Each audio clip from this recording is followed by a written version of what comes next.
back, everybody. Still here in Colorado, still doing the work thing. And for the second time, my wife has come up to visit for a few days. We had planned this before I came down. And I don't know if you know, I've mentioned it, she drives an Altima. And what that means is she drives a time bomb.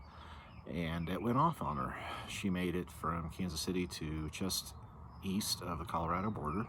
And she got the dreaded check AT light, which of course means that the CVT is failing.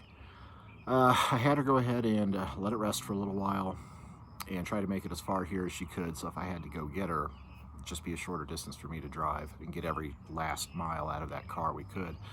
And she actually made it 5 miles from my place on the west side of Denver just before she climbed the mountains, before it finally gave up the ghost. After a couple of attempts, we got the engine computer, transcomputer, to agree to cooperate. I was able to limp it up to the cabin here. And then the next morning I intended on taking it down to the Nissan dealer, which is only about 4 or 5 miles away, down at the bottom of the hill again. It wouldn't even move, totally in limp mode. Scan code reader, clear DTCs, wouldn't get it out of limp, so we had it towed. And we know what that means. That means many thousands of dollars in repairs on a 2012 Altima. And while I was in the back of my mind thinking of going ahead and repairing it because it's essentially paid for, and you know, it's still, everything else about it still works good. The engine's strong, the body's still in decent shape, and it's a reliable transportation that gets really great gas mileage. We know how important that is now. When I got the actual bill from Nissan, the estimate, any thoughts of keeping it went out the window. They wanted, with all the bells and whistles, $5,400. I talked them down. You don't need to do that. We don't need that. Let's just put a trans, get it rolling. Still $4,800. And it does not make sense. Not economically smart. So we went down after we got the estimate. My wife and I went down to that dealership and said, well, guess what? You get to keep it. We're going to get another car. So that leads to today's video. No more Altima in the family. We've upgraded to a Maxima. They had a absolutely cherry 2017 Maxima on the lot with only, get this, 16,800 miles. 5 years old, only 16,800 miles on it. And it looked every bit of a new car. So we'll go ahead and flip the camera around and show you the new acquisition.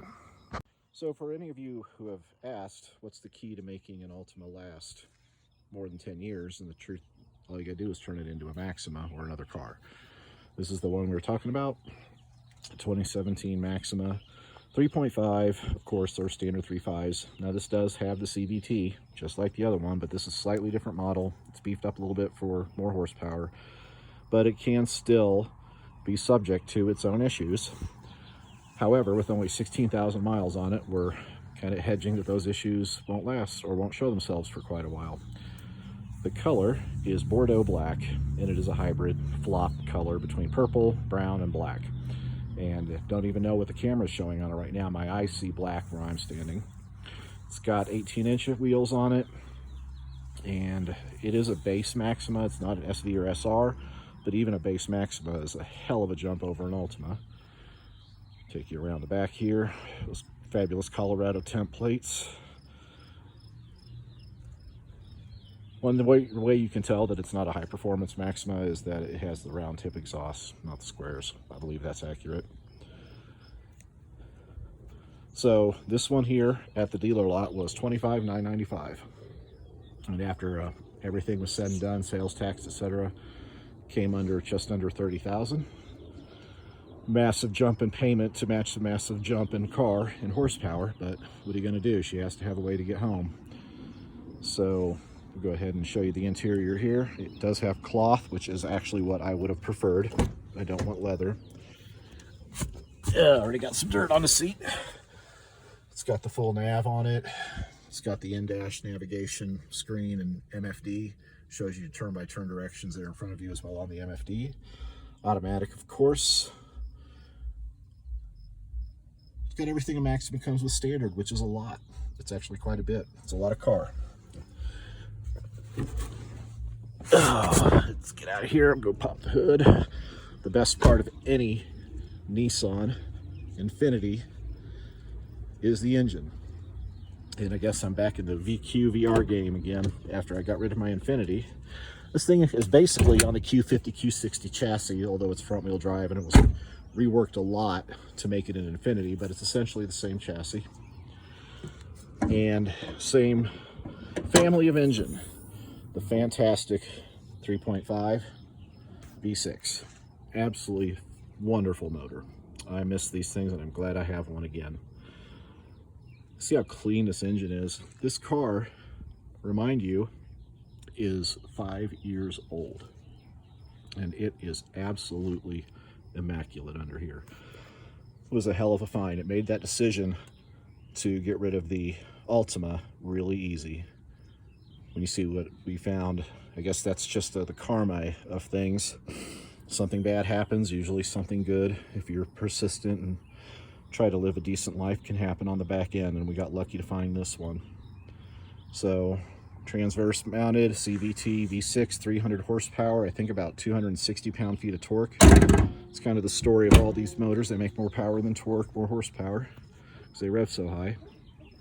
But the downside of this, and I'm going to loop this back into the main channel now, don't want to make this a car review, is that since we've gotten this and the payments jumped so significantly, that I'm going to have to get rid of one of the project cars.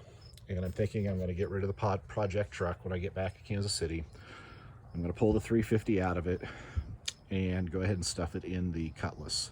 I know I wanted to LS swap the Cutlass, but I can't have two projects at the same time, and I have a good running motor that's, you know, nice and powerful, and it will fit in that Cutlass like a glove. So the project truck is no more. So anybody that's been following that part of my channel, I really appreciate it, and I invite you to continue watching, because the heart of that is still going to be in the Cutlass. So just a different body around that. Beautiful car. So anyway, I'm not going to make this a real long video. Just wanted to give you the update of what happened. And one thing I did not mention is that this does not have the accessory add-on oil cooler for the CVT. So one of the first things I'm going to have my wife do when she gets back into town is take it up to Trans Shop or maybe even Nissan and have them put that factory accessory transmission cooler on it. Try to extend the life of this one a little bit, because we need to. The screwed up part is that this thing did not have a warranty on it, even with 16,000 miles, because it's out of age. It's over 5 years slightly. So there was no factory warranty on this absolute gem, so we did have to buy an extended warranty on it. But with that trans cooler that we're going to put on there, and I'm going to have the transmission fluid replaced at the same time. This is a tip that is true for any of your vehicles. You do not just go by mileage, you go by age. Fluids can break down. Their cleaning, lubrication, viscosity can break down just as much by age as by use. So no matter what, you have to have a regular service schedule for your vehicles. Even if your factory manual says they're lifetime fluids, or the dealer discourages you from wanting to do a fluid change on it, stick to your guns.